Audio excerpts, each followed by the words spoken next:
traumáticos para la humanidad. Y yo recuerdo en especial alguna de ellas, por ejemplo, esa visita al campo de concentración de Auschwitz. Pero algo más emocional, algo más terrible, sobrecogedor, se produjo cuando visité la casa en la que Ana Frank y su familia, además de unos amigos, se habían refugiado durante 25 meses, entre 1942 y 1900. Pero todavía sigue emocionando el recuerdo de sus víctimas. Y siguen subiendo las cifras aún hoy en día. Ya se habla de más de 60 millones de muertos en esa Segunda Guerra Mundial, más de 40 en Europa, tan solo en Europa. Pero escuece, pellizca el alma comprobar cómo millones de seres humanos fueron a parar a las cámaras de gas, a los hornos crematorios, a las horcas o a los paredones, por el simple hecho de ser diferentes a los llamados perfectos.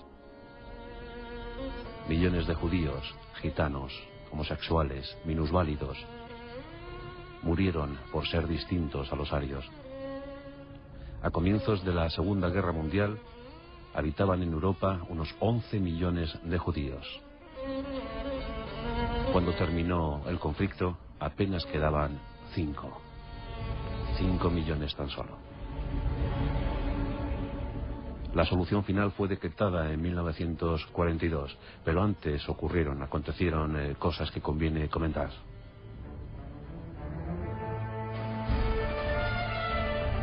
La Gran Guerra, provocada entre 1914 y 1918, en inicio en ese 28 de junio de 1914 con el asesinato del heredero al trono austrohúngaro, a cargo de unos terroristas serbios, terroristas nacionalistas serbios. Gavrilo Princip fue el que disparó aquella pistola de calibre 22, acabando con la vida del heredero Francisco Fernando y de su mujer. Alemania entró en la guerra, aliada con los austrohúngaros. Y fue terrible para las potencias centrales. En noviembre de 1918 terminaba esa guerra con la derrota total de estas potencias y el caos económico y social de Alemania. Curiosamente, Otto Frank, el padre de Ana Frank, y su hermano Robert participaron en esta Primera Guerra Mundial como soldados del ejército alemán. Y es que eran alemanes convencidos, de religión judía, pero poco creyentes, poco religiosos en la práctica. Se sentían alemanes, como tantos otros miles de judíos. Y también sufrieron con pena, con tristeza, aquella puñalada por la espalda de la que hablaron los oficiales alemanes. Y también pasaron con penuria por el terrible y devastador escenario económico que se planteó en Alemania tras el Tratado de Versalles. Las indemnizaciones de guerra fueron abusivas, fueron tan altas que prácticamente la nación alemana quedó destruida, abocada a un futuro incierto. Las calles de las principales ciudades germanas se vieron inundadas por mendigos, desempleados, y eso por supuesto siempre es campo abonado para los grupos radicales, esos que pueden prometer lo intangible, esos que pueden prometer los mejores sueños. Pequeños partidos como el comunista o el nacionalsocialista se favorecieron de esta situación caótica. En el año 1923 el dinero dejó de tener prácticamente valor. En el año 29 la situación se incrementó con el gran crack económico de la bolsa norteamericana. En muchas ocasiones hemos hablado en nuestro programa cómo afloraron muchos psico-killers, muchos psicópatas que abusaron de la situación, de lo que había en las calles alemanas. Todos nos acordamos del vampiro de Düsseldorf o el carnicero de Hannover. Pues todas estas situaciones, todas estas inclemencias sociales fueron fruto de ese pesar económico. En estos años 20, la familia Frank no se puede decir que viviera mal. Conformaban eso que se llamó una pequeña clase media en esa Alemania de posguerra. Otto Frank trabajaba como bancario, trabajaba en un banco, y eso posibilitaba una mejor vida para su familia. Se casó a edad tardía, ya con 36 años, con Edith Hollander, una jovencita guapísima de 25, y juntos soñaron con crear un hogar en el ámbito de la religión hebrea, pero como ya os digo, sin ser muy rigurosos en la práctica religiosa. En el año 1926 nacía Margot, la mayor de sus hijas, y el 12 de junio de 1929 nacía Ana. Vivían en Frankfurt del Meno, una localidad que intentaba salir del ahogo económico, de la terrible depresión. Pero aquella República de Weimar no iba a tener un futuro muy halagüeño, más bien sus días estaban contados. En 1932, un pequeño partido conseguía a base de promesas hacerse con el poder. El 37% de la población alemana en capacidad de votar votó por el Partido Nacional Socialista de Alemania. Ese partido que se llamó de los trabajadores.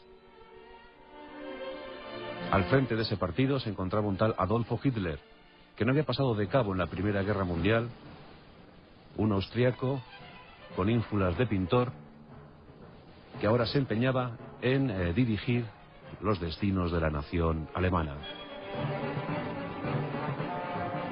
Y para ello exaltó los valores nacionalistas.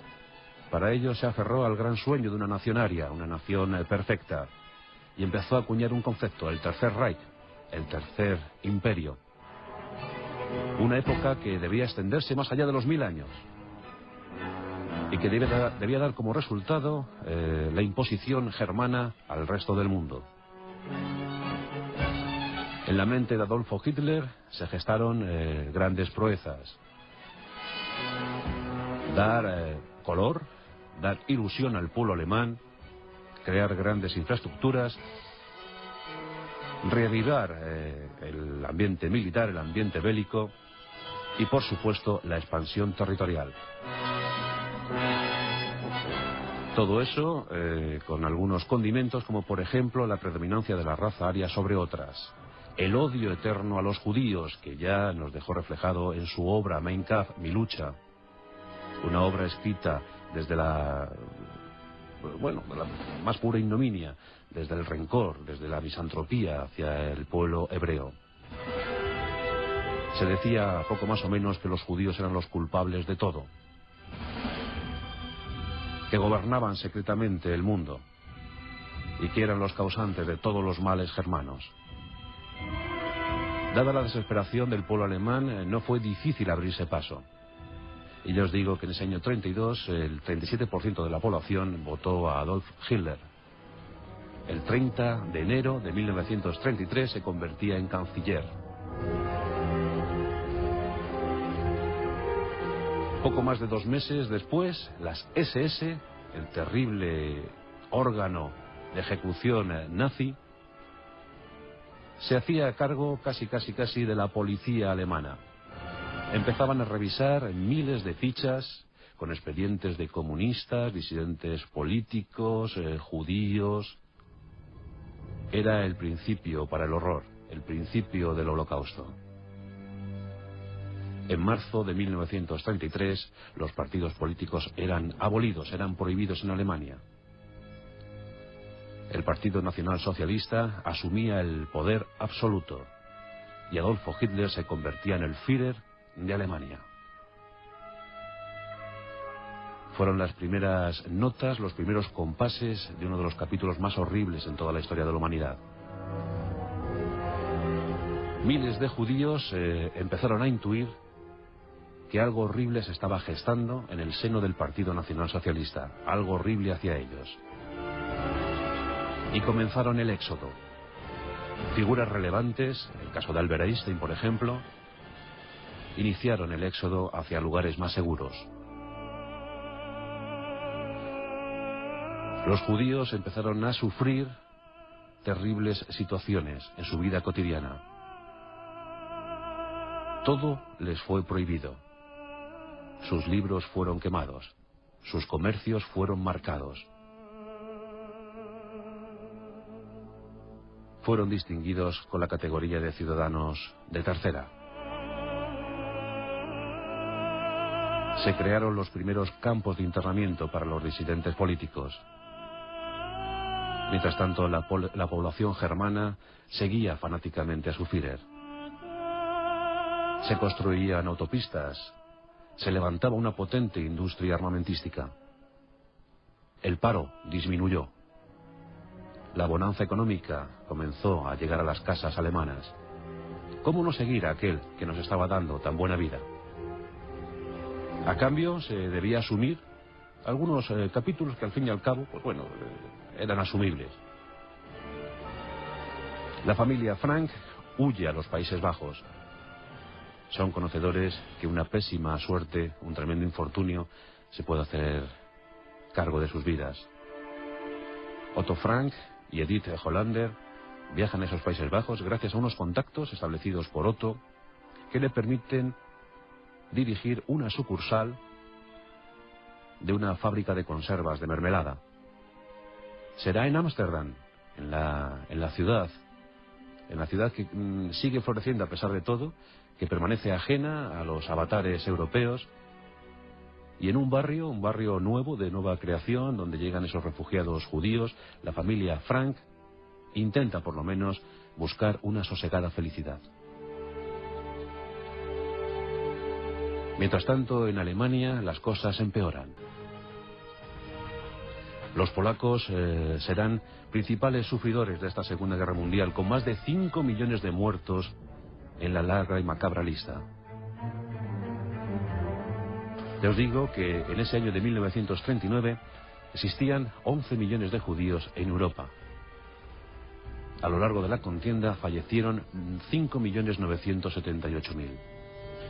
Países como Polonia vieron disminuir su población judía en más de un 80%, con casos vergonzantes como el del gueto de Varsovia, donde fueron hacinados más de 500.000 judíos. Las noticias llegan a Ámsterdam. Otto y Eddie Frank se preocupan por lo que está sucediendo. Y la abuela, la madre de Otto, llega y se instala con ellos, llega a vivir con ellos, aunque para su suerte moriría a principios de 1942. No tuvo que ver cómo su familia desaparecía. En estos años todavía Holanda está libre de la guerra, pero en mayo de 1940 los Países Bajos son invadidos por Alemania.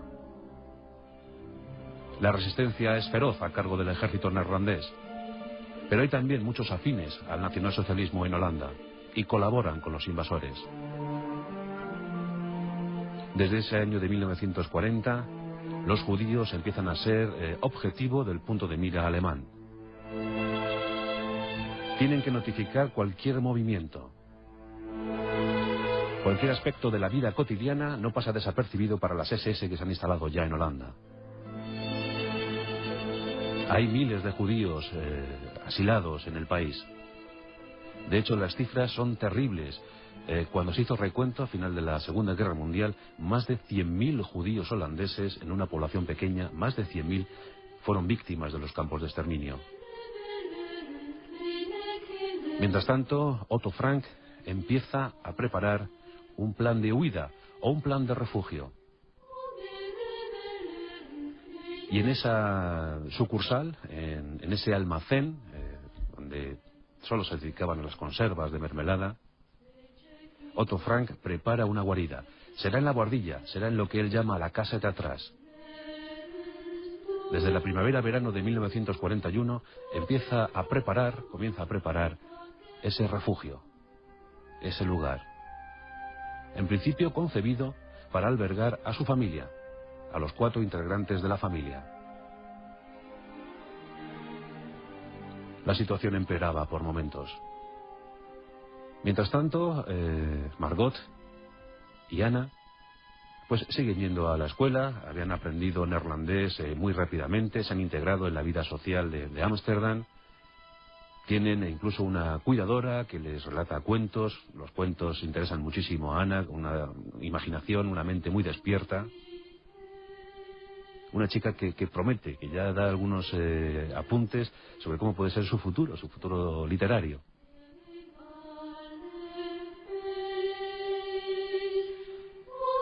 Como digo, los datos hacen pensar que la situación será insostenible en breve. Los alemanes dan el visto bueno para la creación de algunos campos en Polonia. Uno de ellos, el de Auschwitz, que tendrá 3 fases diferentes y que se convertirá en el mayor cementerio de la historia, con 1,5 millones de fallecidos a lo largo de esos años. Lo cierto es que todavía cuesta pensar cómo es posible que en poco más de 40 meses se lograra exterminar a 1,5 millones de personas. De ese 1,5 millones, 1 millón, más de 1 millón eran judíos. En Holanda se crean algunos campos de reclusión menor, vamos a llamarlo así, de tránsito, en los que los judíos holandeses van a parar a la espera de mejor destino. Casi todos fueron a Auschwitz. Pero a inicios del año 1942 ya comienza la persecución en serio. Los colaboracionistas holandeses trabajan muy duro para que las SS sepan en todo momento cuántos judíos holandeses hay, cuántos son refugiados, de qué familias son, cuál es su historia, qué se cuece en sus casas y a qué actividades comerciales se dedican. El 5 de julio de 1942 la alarma cunde en la familia Frank. Llega un policía y entrega un requerimiento.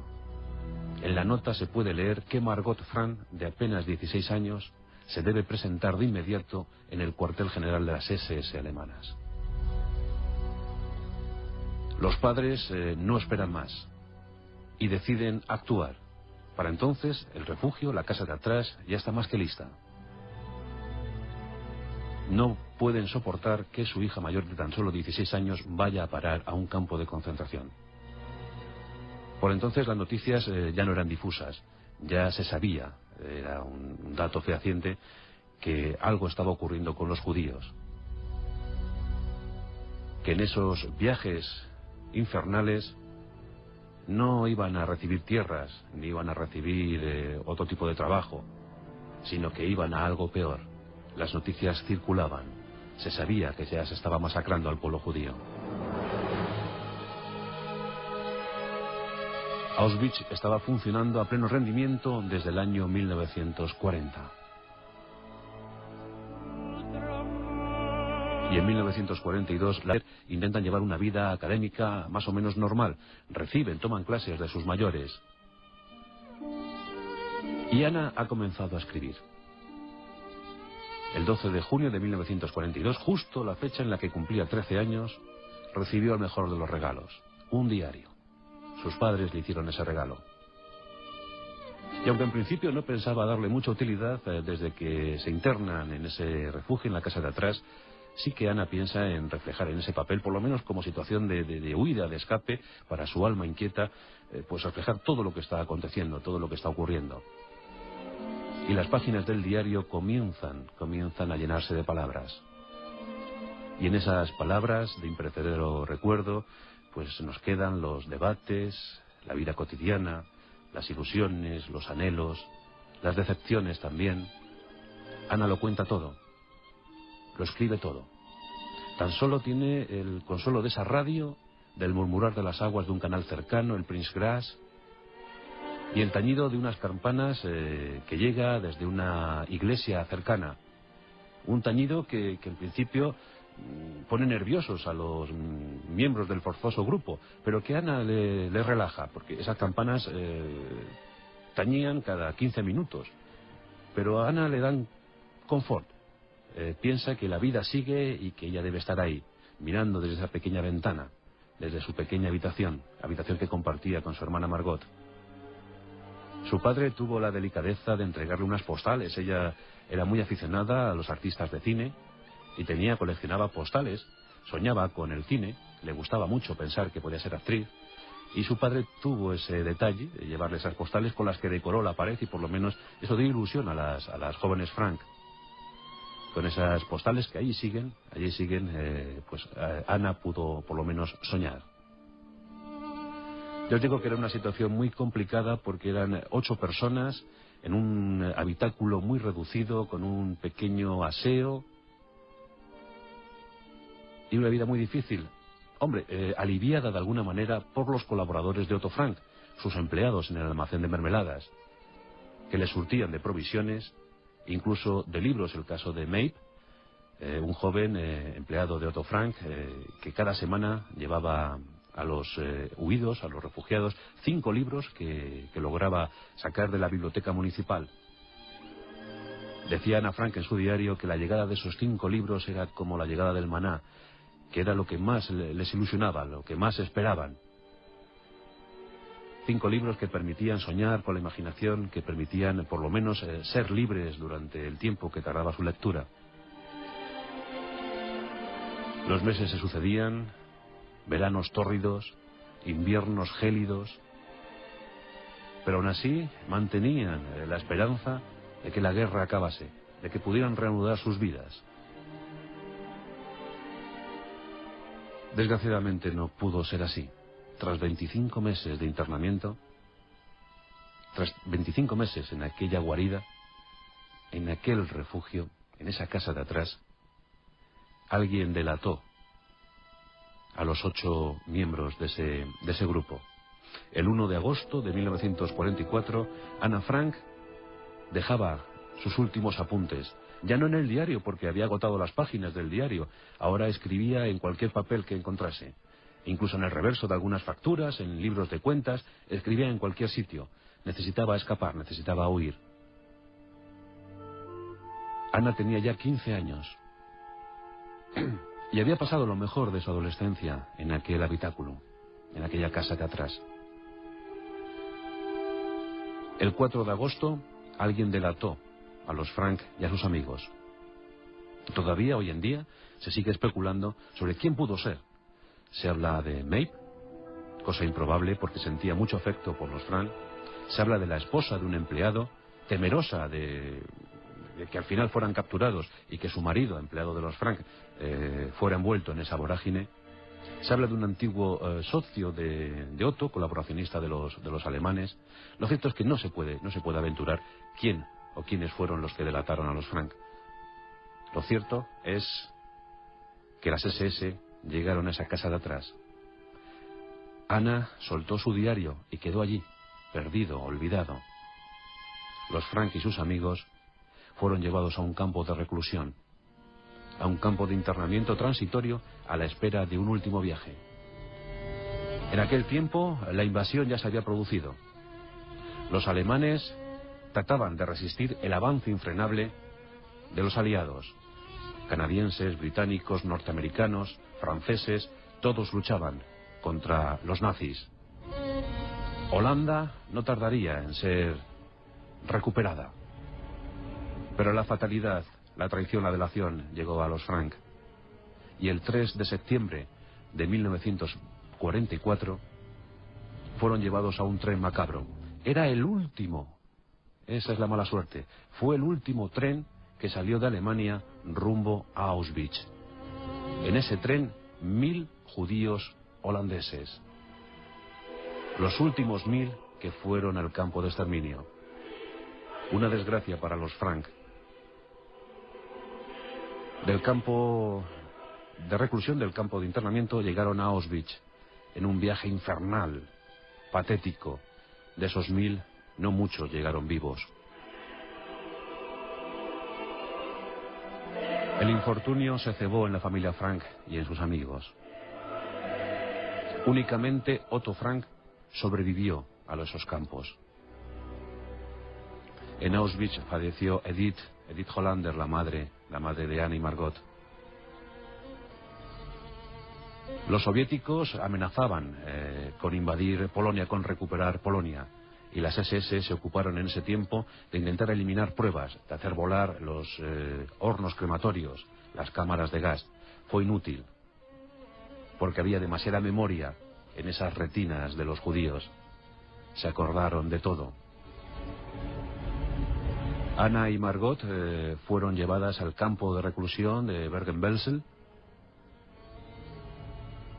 Y allí Margot contrajo el tifus, falleciendo fatalmente. Ana Frank llegó a pensar que se había quedado sola, que toda su familia había fallecido. Nunca llegó a saber que su padre sobrevivía a duras penas. Ella también contrajo el tifus y se dejó morir. Esto ocurrió el 12 de marzo de 1945. Con los soviéticos a punto de liberar Bergen-Belsen, a punto de liberar el campo, pero ya fue demasiado tarde para Ana Frank. Falleció con tan solo 15 años. Como ella, millones de homosexuales, minusválidos, gitanos, judíos, millones en este genocidio absurdo, surrealista. Otto Frank sobrevivió, fue liberado y a duras penas, tras algunos meses de deambular por buena parte del territorio europeo, la cosa estaba francamente difícil, logró llegar a Ámsterdam. Allí alguien había recuperado el diario, casi un milagro. El diario de su hija había sido recuperado, no había sido destruido. La obsesión desde entonces para Otto Frank fue editar ese libro. Que ese diario fuera conocido por todos. Que la memoria de su hija y de la de los 6 millones de judíos fallecidos en los campos del horror se recuperara, que no se perdiera, que no fuera entregada al olvido de la historia. En 1947 el diario fue publicado. Desde entonces un clamor. Decenas de traducciones, adaptaciones al teatro, al cine. La memoria viva de los judíos, Ana Frank convertida en un símbolo de ellos. Al fin y al cabo, se consiguió que no se olvidase la historia. Y algo fundamental para que no se olvidase ese momento terrible fue el diario de esta joven adolescente, de esta joven alemana, que tuvo que vivir 25 meses en un habitáculo infame y que finalmente murió a consecuencia de la enfermedad en un campo de exterminio. Por eso debemos contar estas historias una y otra vez, que no se olviden, que no se vuelva a producir un episodio de estas características. Adolfo Hitler, con la piel gris, con un inicio de Parkinson, echándose cientos de gotas de cocaína en los ojos, se suicidó el 30 de abril de 1945. Heinrich Himmler hizo lo propio, su mujer también y sus 6 hijos. Eva Braun, que se había casado con Hitler unos días antes, también. El final en ese búnker. El 1 de mayo, la bandera soviética ondeaba en el Reichstag. Era el fin de aquel imperio llamado a perdurar más de 1000 años. Pero que finalmente tan solo pudo estar 12, suficientes para provocar el mayor horror de la historia. Más de 60 millones de muertos.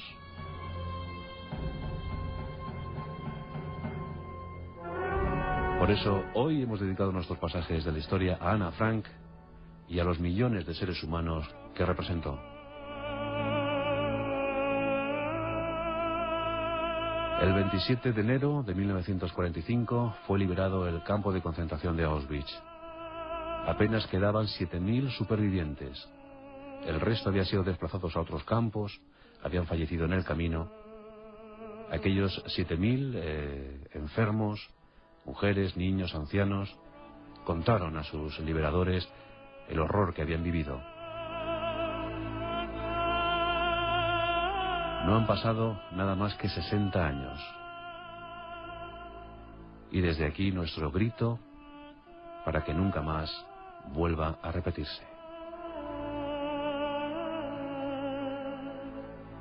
La Rosa de los Vientos, con Juan Antonio Cebrián, en Onda Cero.